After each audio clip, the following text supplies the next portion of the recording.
시청자 여러분 안녕하십니까? 11월 16일 목요일 KTV 대한뉴스 시작합니다. 먼저 오늘의 주요 뉴스입니다.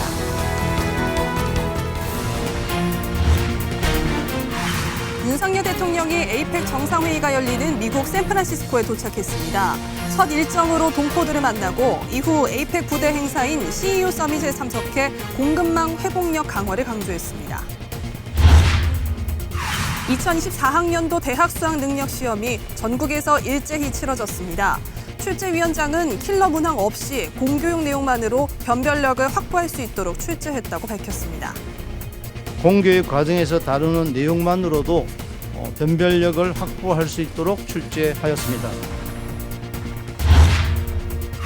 활동 기한이 연장된 국회 연금개혁특별위원회가 오늘 3기 첫 전체 회의를 열었습니다. 산하 민간 자문위는 보험료율을 최소 4%포인트 인상할 것을 제안했습니다. 당정이 공매도 한시적 금지 조치에 이어 개인과 기관이 동일한 조건으로 공매도를 할 수 있도록 하겠다고 밝혔습니다. 상환 기간과 담보 비율 등 개인에게 높았던 공매도 조건이 완화됩니다. 네, 오늘 첫 소식입니다. 윤석열 대통령이 아시아 태평양 경제협력체 에이펙 정상회의가 열리는 미국 샌프란시스코에 도착했습니다. 첫 일정으로 우리 동포들을 만난 데 이어서 기업인들과 석학들 앞에서 기조연설을 했는데요. 공급망 회복력 강화를 에이펙의 최우선 협력 과제로 추진해 나가야 합니다. 에이펙 본회의에서는 러북 간의 군사협력에 대한 공동 대응 방안도 논의할 예정입니다. 샌프란시스코에서 문기혁 기자입니다.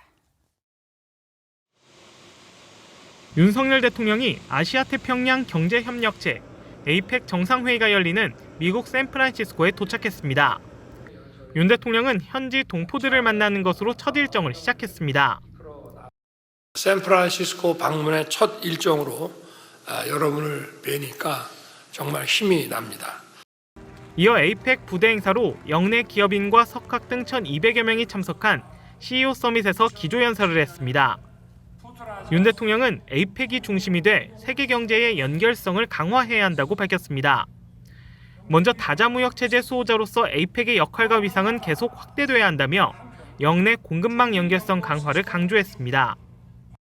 조기 경보 시스템 구축 등 과거 위기에서 축적한 경험을 서로 공유하면서 공급망 회복력 강화를 에이펙의 최우선 협력 과제로 추진해 나가야 합니다.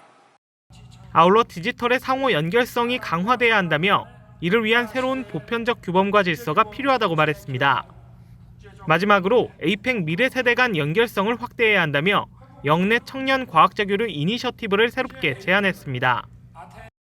학회, 워크숍 참석, 연구개발 기획 등을 위해 에이펙 회원국을 방문할 경우 비자를 면제하고 신속한 입출국을 지원하는 방안을 에이펙에서 논의하길 바랍니다. 본행사인 에이펙 정상회의는 다음 날부터 1세션과 2세션으로 나눠 개최됩니다. 윤 대통령은 처음으로 참석하는 에이펙에서 자유로운 무역과 투자 등을 강조할 계획입니다. 또 러시아와 북한의 군사협력이 불법적 위험임을 밝히고 공동 대응 방안을 논의할 예정입니다. 미국 샌프란시스코에서 KTV 문기혁입니다. 윤석열 대통령이 샌프란시스코에서 애플사의 팀 쿡 대표를 만났습니다. 윤 대통령은 한국전 참전 용사였던 쿡 대표의 부친에 대해서 감사를 표했고 쿡 대표는 앞으로도 한국 기업들과 협력과 투자를 지속해 나갈 거라고 밝혔습니다. 계속해서 최영은 기자입니다. 윤석열 대통령이 미 샌프란시스코에서 팀 쿡 애플 CEO를 만났습니다. 반갑습니다. 쿡 대표는 먼저 한국에 특별한 애정이 있다며 아버지가 한국전 참전 용사라고 밝혔습니다. 윤 대통령은 이에 부친의 헌신에 국민을 대표해 감사를 드린다고 화답했습니다. 쿡 대표는 이어 한국의 협력업체와 정부의 도움이 없었다면 애플이 현재 위치에 오르지 못했을 거라며 지난 5년간 우리나라 기업과 1,000억 달러 이상의 거래를 해왔다고 밝혔습니다. 그러면서 앞으로도 협력과 투자를 지속하겠다고 강조했습니다. 윤 대통령은 이에 애플이 우리 디지털 혁신 생태계 성장에 기여하고 전 세계 미래 세대와 기업에 영감을 주고 있다고 말했습니다. 그러면서 세계 최고 기술력과 역량을 갖춘 우리 기업과의 협력을 계속 확대해달라고 당부하며 정부도 적극 지원하겠다고 덧붙였습니다. 윤 대통령과 쿡 대표의 만남은 이번이 처음인데 쿡 대표가 먼저 윤 대통령에게 만남을 요청한 것으로 알려졌습니다. 한편 이에 앞서 윤 대통령은 에이펙 부대 행사로 열리는 비즈니스 포럼 CEO 서밋에 참석해 글로벌 기업인들을 만났습니다. 윤 대통령은 한국 투자에 대해 감사를 표하고 정부 차원에서 제도 개선 노력을 지속하고 필요한 지원을 아끼지 않겠다고 강조했습니다. 행사에 참석한 실판 아민 GM 수석 부회장은 우리 정부의 과감한 규제 개혁으로 기업 활동에 자신감이 생긴다며 앞으로도 한국 생산을 늘리겠다고 소개했고 알프레드 켈리 비자 회장은 윤 대통령 취임 후 한미일 3국과 교류 협력이 완전히 달라진 것을 체감한다고 전했습니다. KTV 최영은입니다. 전 세계의 첨단 기술을 주도하는 미국 실리콘밸리에는 한인 학생과 연구가들이 많이 활동하고 있는데요. 이들을 만난 윤석열 대통령은 한인 미래 세대의 도전을 응원한다면서 재미 한인들이 산업 혁신에 핵심적인 역할을 할 수 있도록 지원하겠다고 약속했습니다. 이 소식은 신국진 기자가 보도합니다. 전 세계 다양한 종류의 첨단 기술 회사가 모여 있어 혁신의 상징으로 불리는 미 실리콘밸리. 윤석열 대통령은 실리콘밸리에서 도전하고 있는 한인 미래 세대를 만났습니다. 여러분의 인생과 미래를 걸고 도전을 이어가는 우리 미래 세대 여러분들이 아주 자랑스럽고 든든합니다. 최근 순방국에서 미래 세대의 혁신과 도전을 뒷받침하겠다고 약속했던 윤석열 대통령은 다시 한번 우리 정부의 든든한 뒷받침을 강조했습니다.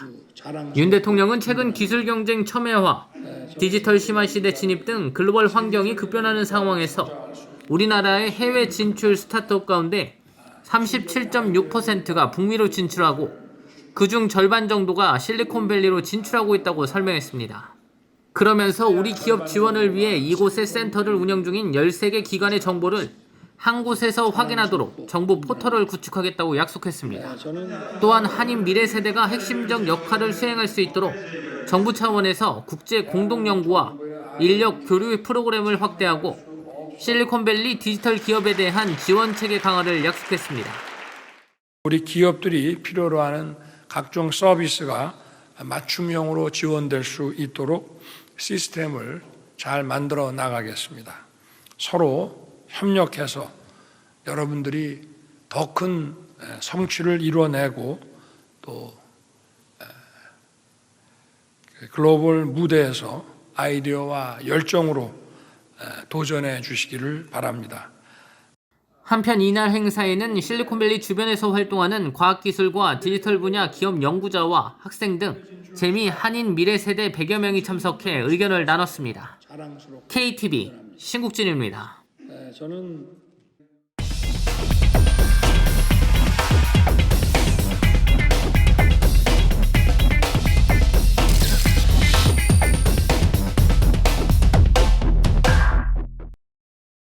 네, 앞서 보신 것처럼 아시아 태평양 경제협력체 에이펙 정상회의가 미국 캘리포니아주 샌프란시스코에서 막을 올렸습니다.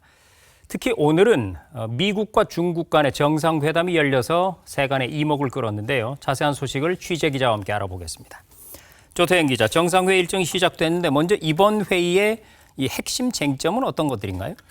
네, 이번 대통령실은 회담에 대해서 이렇게 밝혔습니다. 이스라엘 하마스 사태 등으로 위기가 찾아온 세계 경제에서 지속 가능한 성장을 이어가기 위해 어떤 선택을 해야 할지 방안이 오갈 것이라고 전한 건데요. 특히 에이펙은 아시아 태평양 지역의 경제 성장을 논의하는 세계 최대의 지역 협력체입니다. 지난해 기준 전 세계 GDP의 62%를 차지하고 있는데요. 다국 간 협상을 통해 다양한 경제적 성과 기대해봐도 좋을 것 같습니다. 네, 이번 에이펙 행사의 최대 화두죠. 이 미중 정상회담이 오늘 열렸습니다. 분위기 어땠나요? 네, 우리 시간으로 새벽 4시 20분에 바이든 대통령과 시진핑 주석이 만났습니다.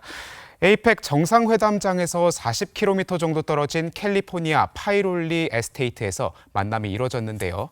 두 정상이 다시 얼굴을 마주하는 건 딱 1년 만이고 시 주석이 미국에서 회담하는 건 2017년 4월 이후 6년 7개월 만입니다. 바이든 대통령은 4시간에 걸친 회담을 마친 뒤 소감을 전했는데요.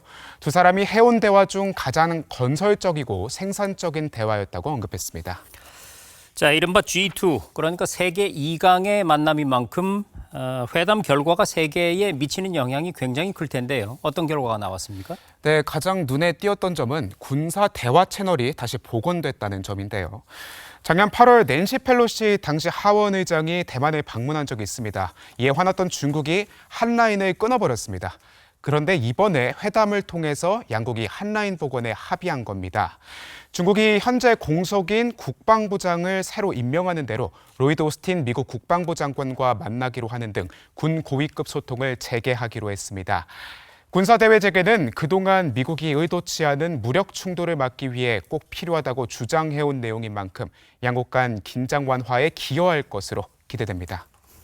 네, 하지만 주요 현안 중에 하나인 이 대만 문제에 대해서는 양측의 온도차가 여전하다고요? 네, 온도차가 굉장히 컸습니다. 시진핑 주석 같은 경우는 중국이 앞으로 수년간은 대만을 침략할 일은 없다, 이렇게 밝히면서도 중국은 반드시 통일될 거다. 대신 미국은 중국의 평화 통일을 지지해달라. 이렇게 설명했습니다. 이에 바이든 대통령은 대만에 대한 미국의 입장은 달라지지 않는다고 선을 그었는데요. 내년 1월 타이완 선거에 중국이 간섭하지 말아달라고도 요청을 했습니다. 또 이날 시 주석은 미국의 대중국 수출 통제에 대해서 섭섭함을 드러내기도 했습니다. 하지만 바이든 대통령 역시 이 부분에 대해서도 선을 그었습니다. 국가안보를 보호하는 데 필요한 경제 조치는 안보를 위해서 앞으로도 계속 시행하겠다고 밝힌 건데요. 이처럼 현안에 대한 입장차가 분명했던 의제들도 여러 가지 있었습니다. 네, 자 그리고 아시다시피 지금 세계 곳곳에서 이 전쟁의 포성이 울리고 있는 상황입니다. 국제 평화, 이 문제에 대한 양국 간 어떤 협의 사항은 없었나요? 네, 있었는데요. 현재 세계 이목이 가장 끌리는 곳이죠. 바로 이스라엘과 하마스 사태를 두고 논의가 이어졌습니다. 바이든 대통령은 중국이 이란에 영향력을 행사해서 이번 전쟁이 확전되지 않도록 역할을 해주면 좋겠다고 요청했고, 중국 측은 이미 이란과 대화를 마쳤다고 설명했습니다. 뿐만 아니라 한반도 문제도 언급됐는데요. 한반도의 완전한 비핵화에 대한 미국의 약속을 바이든 대통령이 강조한 것으로 전해졌습니다. 네, 지금까지 윤석열 대통령이 참석하고 있는 에이펙 정상회의 소식 자세히 알아봤습니다. 조태현 기자 수고 많았습니다.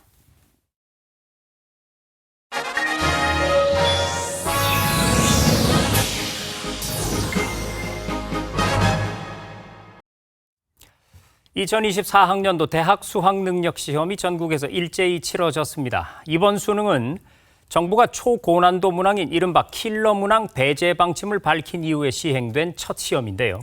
수능 출제위원장은 킬러 문항 없이 공교육만으로 변별력을 확보할 수 있도록 출제했다고 밝혔습니다. 박지성 기자입니다. 이른 아침부터 수험생들이 하나둘 고사장을 찾습니다.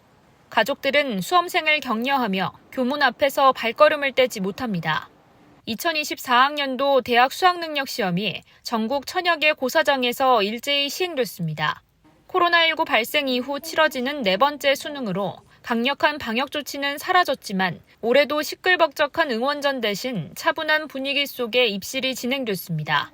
올해 수능은 정부가 초고난도 문항인 이른바 킬러 문항 배제 방침을 밝힌 후 처음으로 치러지는 수능이라 변별력 확보 여부에 관심이 쏠렸습니다. 정문성 수능 출제위원장은 공교육만으로 변별력을 확보할 수 있도록 적정 문항을 출제했다고 밝혔습니다. 사교육 경감 대책에 따라 소위 킬러 문항을 배제하였으며 공교육 과정에서 다루는 내용만으로도 변별력을 확보할 수 있도록 출제하였습니다. 이를 위해 올해는 출제위원단 외에 검토단을 따로 꾸려 문항 출제 시작부터 마무리 단계까지 킬러 문항 요소를 검토하고 제거했다고 설명했습니다. 또 전문적인 내용의 지문을 활용하거나 학생들이 과도하게 문제풀이에 시간을 쓰도록 유도하는 문항은 배제했다고 밝혔습니다. 국어 영역의 경우 지난해 수능보다 다소 어려웠다는 분석이 나옵니다. 입시업계에선 킬러 문항이 사라졌지만 다양한 난이도의 문항과 선지로 변별력을 확보했다고 평가했습니다. 수학 영역은 지난 9월 모의평가와 비슷한 수준이라고 봤습니다. 지나친 계산을 요구하며 실수를 유발하는 문항은 배제됐고 교육과정에 따르되 최상위권을 변별할 수 있는 문항들이 출제됐다는 분석이 나옵니다. 이번 수능에 대한 이의 신청은 오는 20일까지 한국교육과정평가원 홈페이지를 통해 할 수 있습니다. 최종 성적표는 다음 달 8일 수험생들에게 통보됩니다. KTV 박지선입니다. 네, 그동안 공부하느라 보고 싶은 거 못 보고 하고 싶은 거 못한 수험생 여러분 고생들이 많았습니다. 네, 수험생들은 영화와 공연을 할인받을 수 있고 문화시설에서도 다양한 혜택을 누릴 수 있는데요.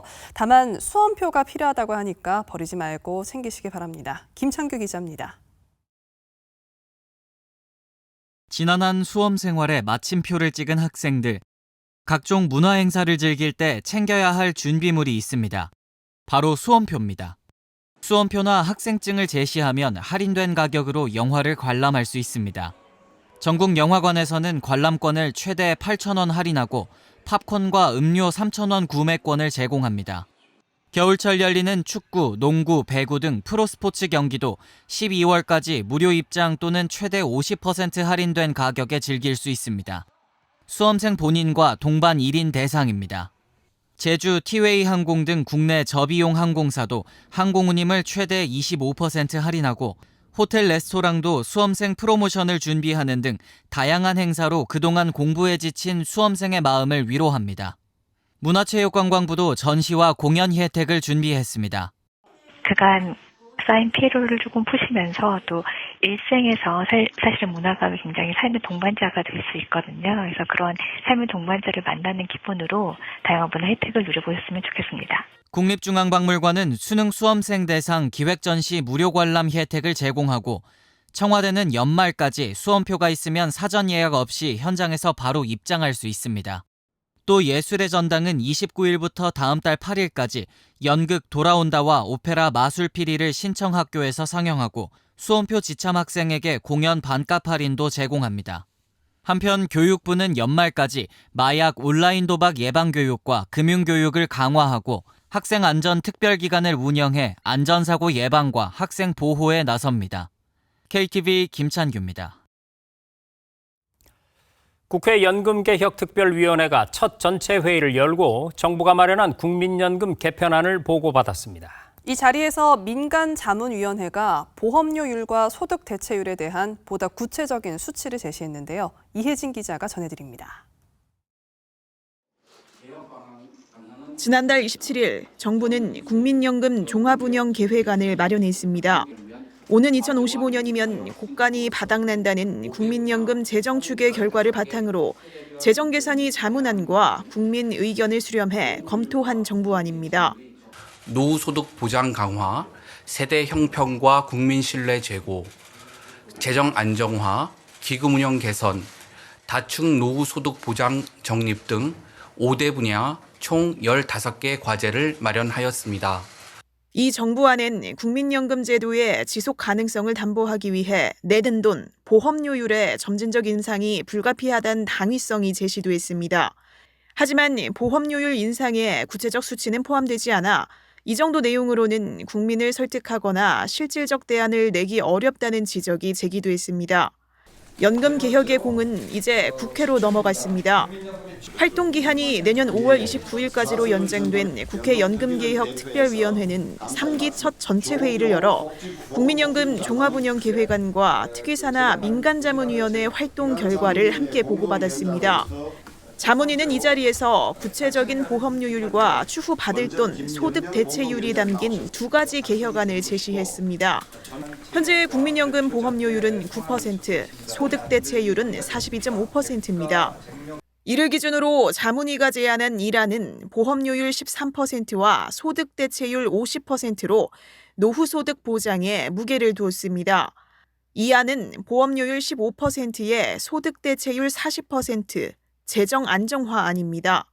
지금보다 더 내야 한다는 방향성은 같지만 얼마나 더 낼 것인지 또 나중엔 얼마나 더 받을 것인지에 따라 선택지가 달라지는 겁니다.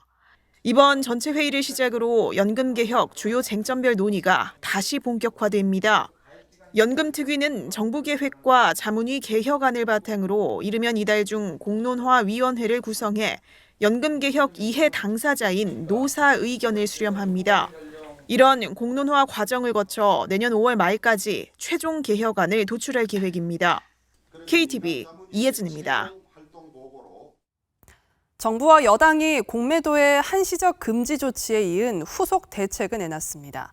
개인과 기관이 동일한 조건으로 공매도를 할 수 있도록 상한 기간과 담보 비율 등을 일원화하기로 한 건데요. 자세한 내용을 김용민 기자가 보도합니다. 정부와 여당이 시장 전문가들과 함께 공매도 제도 개선 회의를 하고 한시적 공매도 금지 조치의 후속 대책을 논의했습니다. 기존 기관과 외국인에게 더 기울어져 있던 운동장을 평평하게 만들겠다는 겁니다. 유이동 국민의힘 정책위 의장은 공매도 거래 제약이 있는 개인에게 기관보다 유리한 여건을 조성하기로 했다고 말했습니다. 구체적으로 보면 빌린 주식을 중도 상환해야 하는 상환 기간을 기관도 개인과 동일하게 90일로 하고 연장할 수 있도록 했습니다. 개인의 대주 담보 비율을 현재 120%에서 기관 외국인과 동일하게 105%로 낮추기로 했습니다. 이날 회의에서는 무차입 공매도 사전 방지를 위한 방안도 논의됐습니다. 기관 투자자의 내부 전산 시스템과 내부 통제 기준을 의무화하는 내용입니다. 당정은 불법 공매도에 대해서도 거래자에 대한 주식 거래 제한 등 제재를 다양화하기로 했습니다. 이복현 금융감독원장은 불법 공매도와 관련해 내부적으로 3-4곳 이상을 구체적으로 조사하고 있다며 해외 시장과 관련해 홍콩 등 감독 당국과 협조하고 있다고 말했습니다. 이와 함께 당정은 한시적 공매도 금지에 대해서도 제도 개선 상황에 따라 연장할 수 있다고 강조했습니다. KTV 김용민입니다. 윤석열 대통령이 신임 헌법재판관에 정형식 대전 고등법원장을 지명했습니다. 대통령실은 정 지명자에 대해 자질과 덕목, 법조계의 신망에 두루 갖춰 헌법재판관으로서 더 없는 적임자라 판단한다고 밝혔습니다. 특히 법원 행정에 있어서도 원칙에 충실한 업무를 해왔다며 지명 배경을 설명했습니다. 정 지명자는 서울대 법대를 졸업해 27회 사법시험 합격 후 서울고법과 수원고법 부장판사, 대법원 재판연구관 등을 지냈습니다. 해군과 해병대가 오는 22일까지 경북 포항 인근 해상과 도구 해안 일대에서 호국 합동 상륙훈련을 실시합니다. 이번 훈련에는 대형 수송함 마라도함과 상륙함 천왕봉함, 구축함 충무공 이순신함 등 해군 함정 10여 척과 마리논 상륙 기동 헬기 등 항공기 30여 대, 한국형 상륙 돌격 장갑차 30여 대, 상륙군 병력 3,400여 명 등이 참가합니다. 군은 상륙 기동 헬기와 고속 상륙정 등 강화된 상륙 전력을 활용해 실전적이고 강도 높은 훈련으로 입체 고속 상륙 작전 수행 능력을 강화하겠다고 밝혔습니다. 산지 쌀값이 하락세를 보임에 따라 정부가 수학기 쌀값 안정을 위해 공공비축미 산물벼 12만 톤을 전량 인수하기로 했습니다. 농협중앙회도 벼 매입 자금 3천억 원을 추가로 확보해 지역 농협을 지원하기로 했습니다. 김현지 기자입니다. 지난달 5일 기준 산지 쌀값은 80kg당 21만 7천 원대를 기록했습니다. 하지만 이후 쌀값이 하락세를 보이며 이달 5일 기준 80kg당 20만 1천 원대로 떨어졌습니다. 정부는 지역 농협 등 산지 유통업체의 벼 매입 물량이 지난해보다 늘면서 일시적인 재고 부담을 느낀 것이 산지 쌀값 하락으로 이어졌다고 파악했습니다. 지난해 16만 원대까지 떨어졌던 쌀값은 지난 9월 정부 목표 가격인 20만 원대를 회복했는데요. 쌀값이 하락세를 보이고 있는 가운데 정부는 수학기 쌀값을 안정시키기 위한 대책을 추진한다고 밝혔습니다. 먼저 정부는 공공비축미 산물벼 전량을 인수하기로 했습니다. 이렇게 물벼 상태로 수매한 게 12만 톤인데 그거를 정부가 인수를 하기로 했어요. 그 얘기는 사실상 시장에서 격리하겠다는 거하고 같은 개념이고요. 또 정부 양곡 40만 톤을 내년 초 사료용으로 팔아 재고 부담을 낮춘다는 계획입니다. 수학기 물량이 몰리는 농협 RPC의 부담을 줄여주기 위해 농협중앙회는 벼 매입 자금 3천억 원을 추가 확보해 지역 농협 지원에 나섭니다. 그게 한 13만 톤, 14만 톤을 수매할 수 있는 그 금액이 되거든요. 그렇게 되면 부담이 많이 낮아질 거예요. 정부는 아울러 정부가 매입한 쌀의 공매는 실시하지 않고 현재 쌀값 수준이 안정적으로 유지되게 하겠다고 밝혔습니다. KTV 김현지입니다.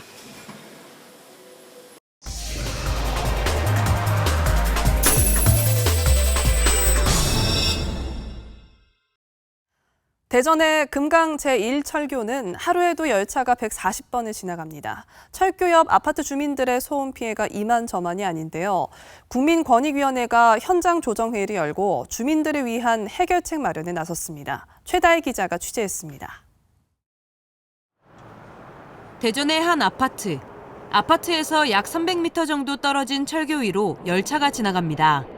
아파트 주민들은 철도 소음 때문에 일상생활이 힘들 정도라고 말합니다. 우리 같은 저기 하는 노인네들은 대하다가 말귀를 못 알아들으니까 이 상대방이 무슨 얘기를 했는지도 모르죠. 그 열차가 지나갈 때는 도중에 쉬었다가 얘기를 해야지. 밤에 들리는 소음 때문에 잠을 못 이루는 주민도 있습니다. 누워서 들어보면 아무리 잠들라고 눈 감고 누워있어도 안 들 때가 너무 많아요. 어떤 데는 수민지도 한 번씩 먹어요. 잠이 안 들었어. 아파트 내부에서 소음이 어느 정도로 들리는지 측정해봤습니다. 아파트 6층에서 직접 소음 측정을 해봤습니다. 열차가 지나갈 때의 평균값은 60데시벨 정도입니다. 방음벽의 효과가 떨어지는 고층으로 올라갈수록 열차 소음은 더 크게 들렸습니다. 아파트 옥상에서 열차가 지나갈 때의 소음 평균값은 80데시벨 정도 측정됩니다. 철교 주변은 도시개발로 인해 더 많은 아파트가 들어설 예정으로 철도 소음에 대한 대책 마련이 시급한 상황입니다. 이 철교에는 하루에 140여 회의 여객열차와 화물열차가 지나갑니다.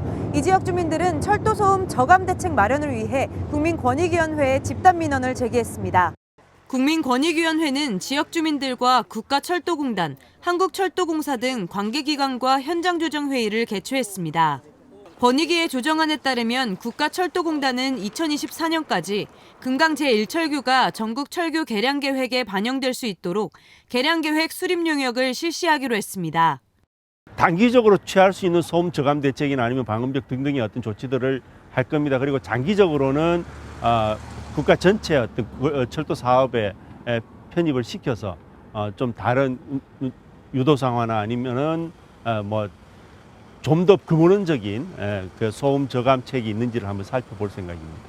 또한 철교 개량 공사가 5년 내로 시행되기 어렵다고 판단될 경우에는 2024년까지 레일의 진동과 소음을 줄이는 장치인 레일 댐퍼를 설치하고 침목을 교체하는 방안도 내놨습니다. 한편 대전광역시와 대덕구는 아파트 주변 방음벽 상단에 소음 감쇄기를 추가로 설치해야 합니다. 권익위는 관계기관들이 철도 소음 문제에 적극 공감하고 뜻을 모았다며 앞으로도 추진 상황을 꾸준히 지켜보겠다고 말했습니다. KTV 최다입니다.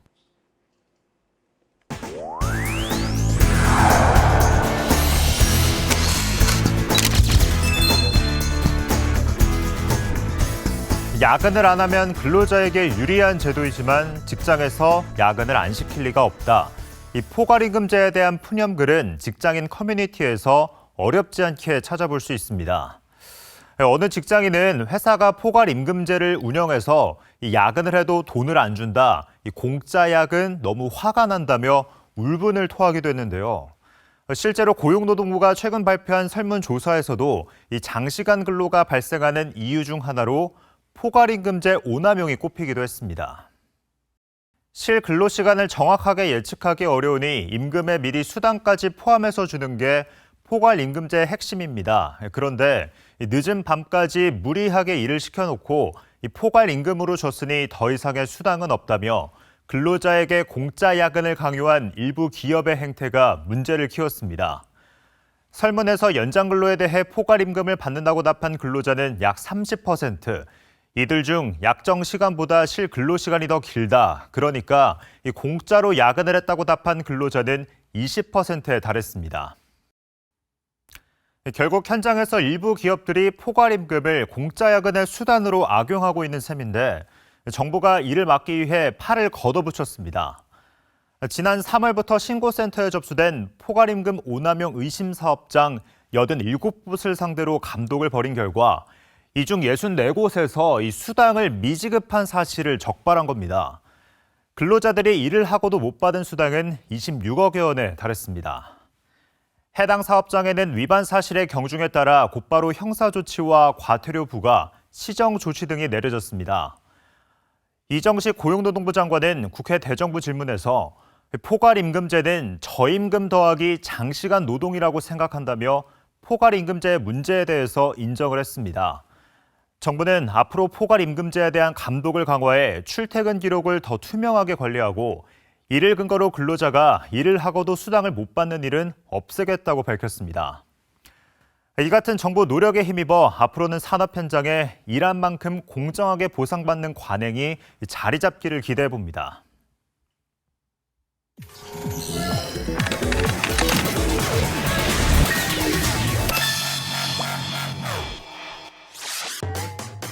안녕하세요. 클릭K 플러스입니다. 예년보다 일찍 찾아온 추위에 저소득 취약계층의 난방요금 걱정 더 커질 수밖에 없는데요. 겨울 나기가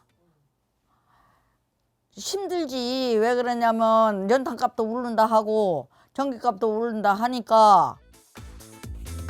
이에 정부가 취약계층이 따뜻한 겨울을 보낼 수 있도록 난방비 지원 대책을 마련했는데요.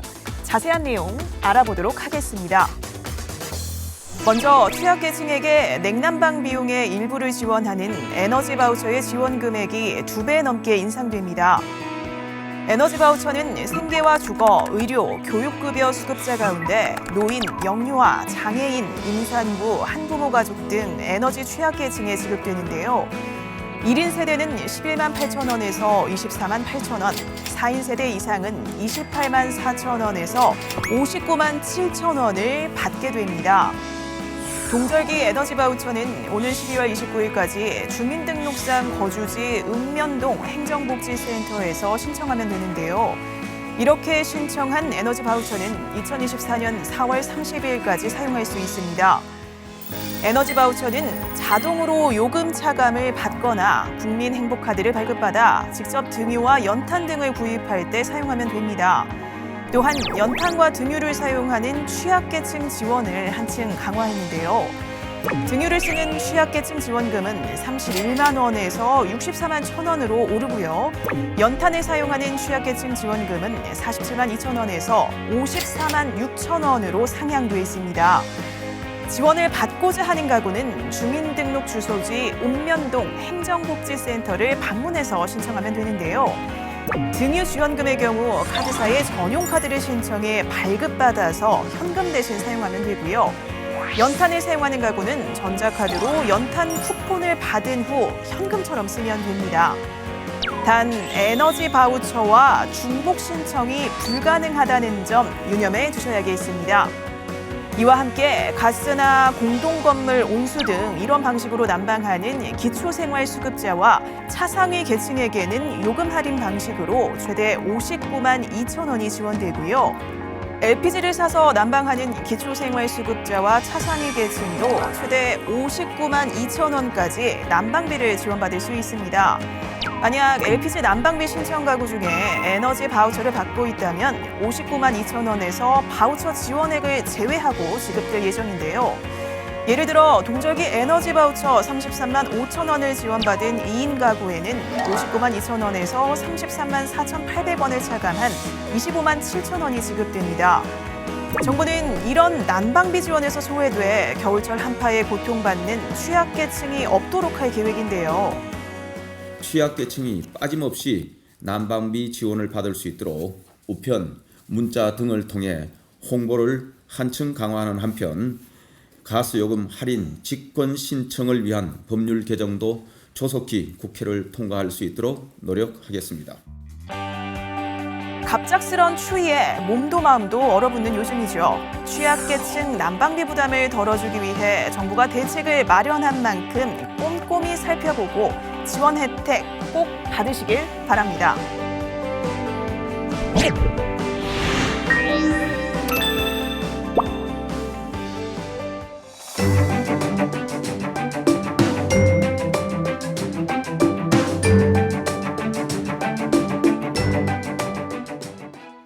안녕하세요. K웨더 라이프스타일 예보 신지수입니다. 내일 곳곳으로 눈비가 내리겠습니다. 서울 등 많은 지역에 첫눈이 오겠는데요. 새벽 한때 대부분 비로 내리다가 낮부턴 점차 눈으로 확대하겠고요. 충청과 호남, 제주도는 모레 낮까지 이어지는 곳이 있겠습니다. 충청과 전북, 경북에 3에서 8cm, 제주 산간에 최고 10cm의 큰 눈이 예상됩니다. 철저한 대비해 주셔야겠습니다. 기온도 다시 내려갑니다. 내일 서울 아침 기온 3도, 낮에는 2도로 아침보다 낮 기온이 더 낮겠고요. 토요일 서울 아침 기온 영하 4도까지 뚝 떨어지겠습니다. 잦은 기온 변화에 건강관리 잘 해주셔야겠습니다. 다음은 자세한 지역별 날씨입니다. 중부지방 아침 기온 서울 3도, 대전 영하 2도 보이겠습니다. 낮 기온은 서울 2도, 대전 5도 예상됩니다. 동해안 지방은 대체로 흐리겠습니다. 속초와 강릉 3도로 시작해 낮에는 7도에서 8도 선 보이겠습니다. 남부지방은 광주 6도, 부산 7도로 시작하겠고 낮에는 광주 8도, 부산 12도 보이겠습니다. 내일 해상으로도 비나 눈이 오겠습니다. 전해상의 물결 최고 4에서 5m로 매우 높게 일겠습니다. 오늘과 내일 비와 눈으로 인해 도로가 미끄러운 곳이 많겠는데요. 보행자와 운전자 모두 교통안전에 유의하셔야겠습니다. 날씨였습니다.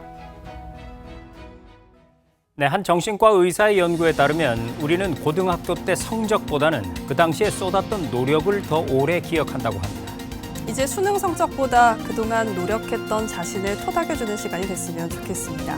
수험생과 학부모 여러분 모두 수고하셨습니다.